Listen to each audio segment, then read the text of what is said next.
Hey guys, welcome back. Franco with Trading Futures Live here. In this video, we show you my trade from today, July 15. Let's dive right in. Alright, if we go to the H1, click here, July 15, I had a break-even trade, which is a pullback continuation. I was trying to take the breakout to the upside. I was expecting a good, big, and strong momentum to the upside, but it wasn't the case. I was trying to take this breakout to the upside, but sadly I didn't have the dollar aligned. I needed the dollar to come back up to my supply, but the dollar was going straight down at the time, and you really cannot lean on the internals because it's too early to call. At 9:31, 32, you don't really have much information off of the internals, so you need to lean off of other hands, right? So I didn't take the breakout to the upside, and I had this area at 885, so I let price to come back into the zone. It was an area created before 9 a.m. so it's technically overnight, so I couldn't take that limit order, right? After it got in, I went to check on the internals, right? The internals paused here, which is good, right? I wasn't expecting a quick rejection at the time, but I just needed to pause, which is good.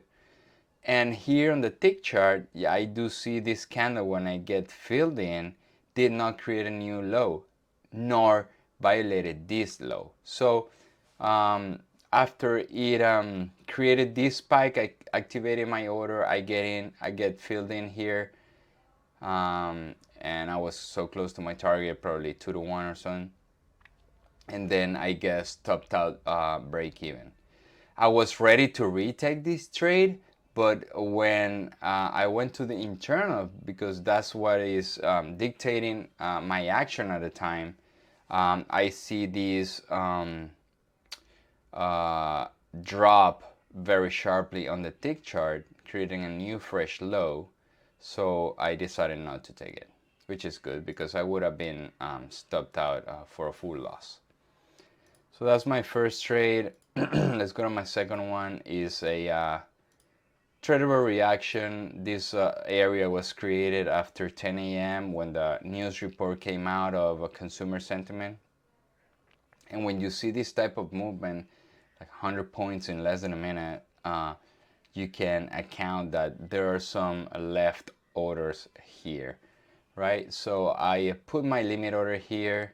It was a very narrow risk, and this was my target. If we go to the internals, I said, all right, my thought process was, all right, after this was created, I draw this blue box, and if ADQD did not violate this at the time of my fill, is a good trade. If ADQD was beyond this blue box, then this tells me that the ADQD, instead of just holding today, is gonna completely reverse on the trend for the day, right? On the tick chart, I do see how this created a new low, but this is more like an exhaustion signal. I do see a low, a higher low, and a higher high, sorry, from here, right? Now, after I get filled, it gets a very quick rejection.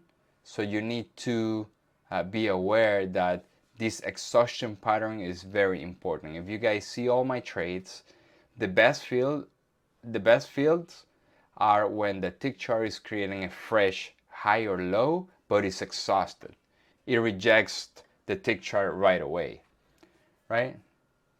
So this trade gave me around 4.68 hours, sorry, 68 hour, which puts me up for the week 8.55, right?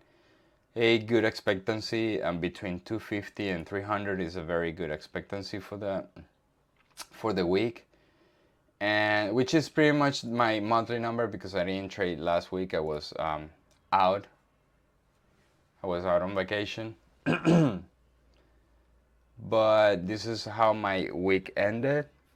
If you like this type of content, please don't forget to like, subscribe, and share.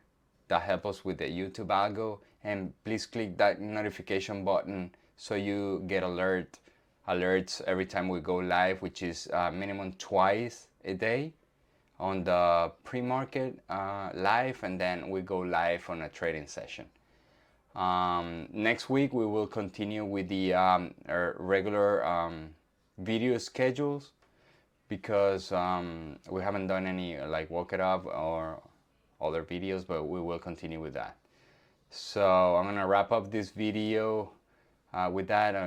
Bye now. Thank you.